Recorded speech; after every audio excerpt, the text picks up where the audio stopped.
Clock is running. Down to a minute 20 now left in the game. I'm confused as to why no timeout here for the Green Wave. Not sure, but ball came out.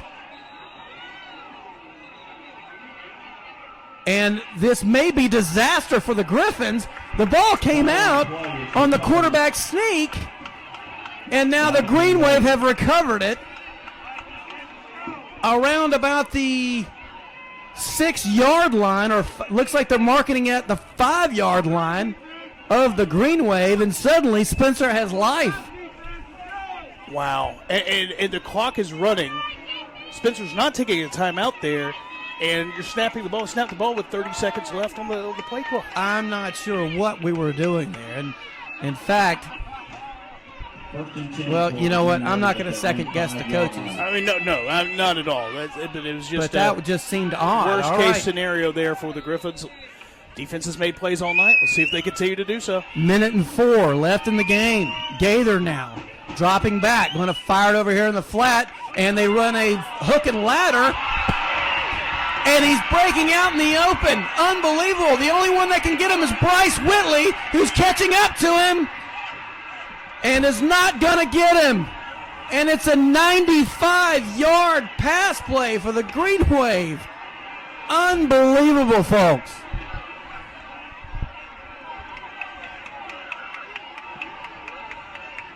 Absolute disaster for the Gryphons. The only positive to this is that the Gryphons have some time left to try and score. 27-24, Spencer. Now there's a flag on the field. Let's hope this isn't on the Gryphons, because if it is, they can mark it off on the kickoff. I'm afraid this is on ACE. It's probably some kind of unsportsmanlike, possibly on both teams. Referees are talking about it. The Green Wave are pointing at ACE, saying it was on them, and now they look frustrated. So let's see what happens. Wow, JT, I can't believe this turn of events. Yeah, I mean, you don't have words to say this. First and goal at the 2 with under 2 minutes left. At the half-yard line. And we tried to run some kind of brotherly shove play like the Philadelphia Eagles run, and looked like a bad snap, or maybe the quarterback just didn't get it, but the ball came out, and Green Wave were lucky to get on it, and then they run that crazy hook and ladder play, and next thing you know, Ace is down 27-24, and we're all scratching our heads wondering what in the world happened. So it looks like it's a penalty on the Green Wave, because the head referee came over to talk to Coach Hatcher, and I'm guessing if they're going to penalize the Green Wave, if that's the case, well, no, now the place kicker is moving his tee way back. See, this is important, folks, because if he can't make this extra point, that makes it only a field goal lead for the Green Wave, and Ace has a good field goal kicker. So if they're only down 3, they'll have, if nothing else, if they can drive long enough, they'll have a shot to tie the game. All right, so Green Wave setting up at the 25-yard line. This is basically a 42-yard field goal, except it's an extra point. High snap. And the place kicker does a good job of just grabbing the ball and taking a knee. So Spencer doesn't get the extra point. They have a 27-24 lead, 47 seconds left here in the game. Ace will have a chance to try and tie it up or take the lead. Wow. I mean, what do you even say about the turn of events here in the last few minutes? I mean, they didn't prep us for this. I mean, indeed they did not. And we make no apologies. We are not objective here. We are homers, and I think we're proud of that. That's why we do this, is because, you know, our kids go to school here. We know a lot of the coaches. We know a lot of the kids on the teams, and we're pulling for it. And what a disheartening turn of events for the Gryphons. All right, folks. Well, this is the second week in a row I've called a game where things are just absolutely nuts. You know, the earlier part of the season wasn't like this. It was either us blowing somebody out or that game with Northeast, which was honestly never really in doubt. Well, my friend Lloyd Christmas once said, so you're saying there's a chance. Saying there's a chance. And a kick to the 35-yard line where Jalen Davis just takes a knee to keep any time from coming off the clock. Let's see if anything actually ran. Nope, no time off the clock. So the Gryphons are going to have 47 seconds, and I think they might have one timeout left. All right, well, time for Scarberry to work some magic. And we're going to need players like Bryce Whitley to step up and make some huge catches here if the Gryphons are going to have a chance of winning this game. All right, Ace up to the line now. 1st and 10, Ace from their own 35. Scarberry, shotgun, gets the snap, dropping back, looking, going to fire it over to Whitley. He's got one man to beat. He breaks left, now breaks right again, gets around one man, and he's up around the midfield. He's 45, 40-yard line, and gets tackled down around the 39-yard line. Clock running until they set the ball. 35 seconds left.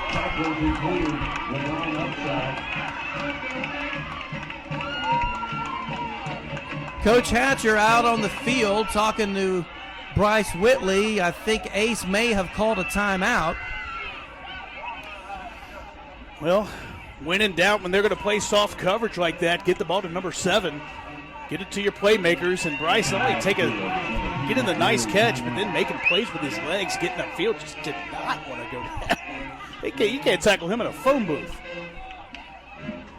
I guess whatever injury he had 5 minutes ago is feeling a lot better now. All right, folks. Well, it just wouldn't be right if it wasn't exciting. Gryphons now with a chance. They're on the Greenwave 40-yard line with 35 seconds left. I'm looking for Henry Carter on the sidelines. Let's see what might be going through his mind right now. I've got to think we've got to get to about the 25 to give him a decent chance. Gryphons now up to the line. Scarberry, Davis flanking him on the right. Gets the snap, going to roll right, picks up a block. Going to fire it out here to Whitley, who's got the ball. And he does, no, actually that's Ace Hatcher. Clock's running, 28 seconds left. Got the timeout in. Timeout on the field by Ace. He didn't quite get the first down. It's going to be about a second and we'll call it about 3. Gryphons with the timeout. 28 seconds left in the game. Spencer leading 27-24. Gryphons trying to get into field goal range or possibly score to win the game. We certainly didn't see this scenario about 8 minutes ago. Thought for sure Ace was going to score a touchdown and just put this baby to bed. Yeah, we expected the last minute and 58 seconds to be pretty uneventful.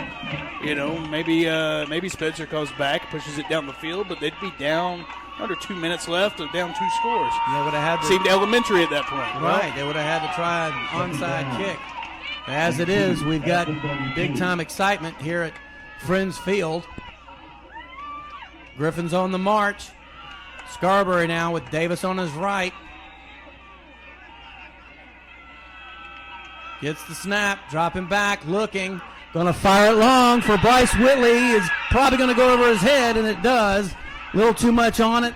22 seconds left now in the game. Still going to be a 3rd and 3 for the Gryphons. That's all right. Caleb Scarberry there putting the ball where either Bryce is going to get it or no one's going to get it. Couldn't have thrown a much better pass. Let him go up for the 50-50 ball. Clock stops. You haven't lost any yardage. Because, man, if you connect on a touchdown here, and this place is going to explode. Indeed. Scarberry now, shotgun. Got Davis on his left. Gets the snap. Going to fire it out quickly to Jalen Davis, who breaks a tackle and gets out of bounds. Going to get knocked out around about the 20, 21-yard line. Going to be a first down for Ace with 15 seconds left. Stops the clock, most importantly. Actually got knocked out around about the 23-yard line. Jalen Davis, a freshman who just carries himself like a upperclassman. Greenwave in a prevent defense. They've got basically 3 safeties back just trying to guard against the touchdown pass. What I like about this team is you've seen them in big moments go, not just, of course, to Bryce Whitley, but freshmen, Ace Hatcher, Jalen Davis. The future of this Ace football team, certainly bright. Scarberry dropping back, can't get sacked, takes off. He's got a lot of room in front of him. He's heading to the right side and going to get knocked out around about the, what yard line is that? About the 5-yard line with 6 seconds left in the game. Actually, he's knocked out around about the, where are they marking it? It's hard to tell. Looks like about the 5-yard line, 6 seconds left. They may have time to run one play. We've got a timeout being called by the head referee.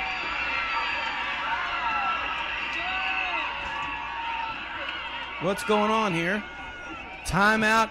Spencer did indeed have one timeout left. They take it with 6 seconds left here at Friends Field. Greenwave leading 27-24. Ace has the ball on the 5-yard line. It's going to be an exciting finish again, folks. So is it a final timeout? That has to be their last timeout. Whew. Okay, so number one thing you tell your quarterback here is you cannot under any circumstances take a sack. Absolutely and not. If the read is not there, if the second read is not there, you've got to operate quickly and then get the ball out of the back of the end zone. Throw it through the uprights into center field over there on the baseball field. You've basically got to throw a quick 5 and out to someone. It's either going to be there or it's not. And there's one option because we still have Henry Carter to tie the game. There's a lot of pressure on Mr. Carter, but we still have overtime to play for. Let's take a shot. Worst case scenario, overtime to play for, but you've got to be quick with your decision making. And there's a lot of trust in your senior on senior night to make the right read here. I've got to think they're going to run an inside slot to Whitley or something like that. Scarberry, shotgun. Davis on his right. Going to throw it quickly inside to Whitley, who had a man on him and knocked it away. 2 seconds came off the clock. 4 seconds left. It's 2nd and goal, Gryphons. And what do? Are they going to elect to Now 2 seconds came off the clock. Do they elect to try to do that again? I don't know if you do that, man, because if you don't fire it right away, this clock's going to run out. Offense is still on the field. All right, Gryphons living dangerously. Bryce Whitley out here. And we've got a timeout. Is Spencer timeout, it looks like. All right, which way is... No, it's actually a timeout, Gryphons. So it looks like Coach Hatcher wants to talk about this. 4 seconds is not a lot of time. I know we ran that last play in 2 seconds, but there's a lot of weird things that can happen. They've already happened. Yeah, they've already happened. I'm scared to find out what else weird can happen. If Stranger Things was a football game, you'd be watching it right now. Yeah, we're in the upside down at this point. Wow. Well, I would take a break, but I'm afraid something would happen and we would miss it. Well, what a way to end the regular season, JT. I tell you. Can you imagine if this was for the region? Oh, my God. I don't think I'd be able to sleep tonight. I wouldn't be able to handle it. No matter which way it went. But, hey, it's nice to see Ace, at least in this kind of situation. Much better than being a team that gets beat 48-0 a lot. All right, folks. Well, this is very possibly the last play of the game. We hope it isn't, in a way, unless we score a touchdown. Scarberry, shotgun. Davis on his left. He's going to roll left, going to throw it out here. He's got a man! Touchdown! Chase Patterson, are you kidding me? Patterson! You want to see this place explode? And the Gryphons are going to win this game! With 0 seconds left. High five indeed! Touchdown, Ace Gryphons! Your final, Ace 30, Spencer 27. What a fantastic victory for the Gryphons! What a fantastic victory for the Gryphons on senior night! Who said you can't cheer at a press box, Steve? Have a night, Gryphons! Woo! What he said. Okay. Man, let me tell you something. On senior night, Caleb Scarberry making that kind of pass. It looks like Coach Hatcher's trying to shake hands with the Spencer coach, Joe Kegler, and it looks like Kegler's having nothing of it. I mean, there's not a nicer person on the planet. No, you're not going to find a Hatcher. better guy than Keith Hatcher. Well, no point in being a jerk on the field about it. You lost the game. Take a walk. 30-27. What a victory by the what that was Gryphons. about. What a way to end the regular season on senior night. Wow. The only disappointment was that this wasn't for the region championship. Can you imagine? Oh, listen, but let me tell you, there's nothing this group of kids needs to get disappointed about. Because I'll tell you, the thing I've enjoyed the most, not just the free press box food and getting to watch football on a Friday night, but, man, you get to know these kids. You get to root for them and see what this meant. It was in the locker room pregame. And a lot of these guys, the last time they're going to suit up here in front of their friends and family, yeah, we'll be in a playoff game next week. We don't know where that's going to be just yet, but you know how much it means on your home field and to win a game like that against a great Spencer team. I mean, my goodness. And what a great play call by offensive coordinator Coach Thomas Dara. What a fantastic play run right there at the end. I mean, living dangerously. We only had 4 seconds left. And the fact is, if Scarberry hadn't made a perfect pass, and if Patterson hadn't pulled that pass in, we'd be talking about a loss for the Gryphons right now because the clock ran out. What a gamble. It pays off. ACE wins their final regular season of the game, or of the year, and now we move on to the playoffs, and we'll find out here in the next day or two who will play. Yeah, Steve, and we got to wait and see where that is, who that is. I don't know if we'll be doing a broadcast here or not, so if this is the last broadcast of the year, I want to thank you for asking me to be a part of this with you. What a tremendous time this has been. As our friend Lloyd Christmas says, I hate goodbyes. But what a season it's been, man. You're not a hugger. From sweating it out in Crawford County to here we are, 11, 12 weeks later? I mean, what a ride this has been. That's exactly right. You know, that first game against Crawford County, we weren't even sure how to plug our mics in correctly. And we didn't, and we figured it out the hard way. We also had to figure out how to use this Pixelot computer. We had to figure out how to hook up the Pixelot to the score link to the scoreboard operator over here on the other side of the press box. And frankly, JT and I were just trying to figure this out as we went along. And then not only that, but we had to deal with going over to Thompson Stadium where they, let's just say, weren't exactly very friendly to us to help us get set up. And then, of course, we also broadcasted from, yay, go Ace, go Gryphons. Man, Yeah, I can't wait to see a highlight of that play tonight. My goodness. Wow, yeah. That was that's everything you hope for in doing this. It's not to call the 54-0 routes, which, listen, I love winning 54-0. It's nice to win, but it's moments like that you go, holy cap, that's cool, you know. And that kids. play will be remembered forever in ACE history. So, yeah, in fact, as soon as we're done with the broadcast, I'm going to edit that play down and make sure it gets shown on the ACE Athletics page on Facebook and all that. So, anyway, we got a lot of people leaving the press box, coming in and out, so we're going to need to go ahead and sign off. But we want to thank everybody that's watched us this regular season, and again, we hope to be able to do the playoff game, but we have no idea yet where we're going to be going and if they're even going to have a computer that we can hook into to do the game. So if this is our last broadcast, again, thank you, everyone, for joining us. We really appreciate it. We hope somehow maybe we can get a playoff, we can win and come back here and play. But if not, we'll be back next year. But otherwise, JT, anything else you want to add before we sign off? Yeah, I mean, listen, it's been a tremendous ride. Thank you to everyone who's tuned in across this nation from here in Georgia all the way out in California. Literally. And, football season might be winding down for us, but it doesn't mean that might not be the only sport that we do here at ACE. You never know. Might be some announcements coming in the future, some more coaches shows. We could do some soccer. Bad news if you don't like us. We're not going anywhere. We'll still be around. That's right. Go ahead and lobby against us. You're not going to win. So, but no, this has been a tremendous season. Continues to be a tremendous season, and like I said, I talked with some of the guys this week. How much it mean to be the first ACE team to win a playoff game? Let's go on the road and do it, boys. So, what's our final regular season record? 8-3. Final regular season. Or 9-3. No, just 2 losses to Northeast and Southwest. Oh, that's so right. take the directions out of it. That's right. And we had a pretty good year. So what were we? 9-2. 8-2. 8-2 to finish the season. Yeah. And I believe we're 4-2 in the region, Yeah. right? That all is right. correct. Well, certainly not bad, folks, and we're making the playoffs, and that's all you can ask. All right. Well, again, thanks for joining us. We appreciate it. We're going to go ahead and sign off for JT Holton. I'm Steve Norris. Hope to be able to join you in a week. Thank you, everybody. Have a good night.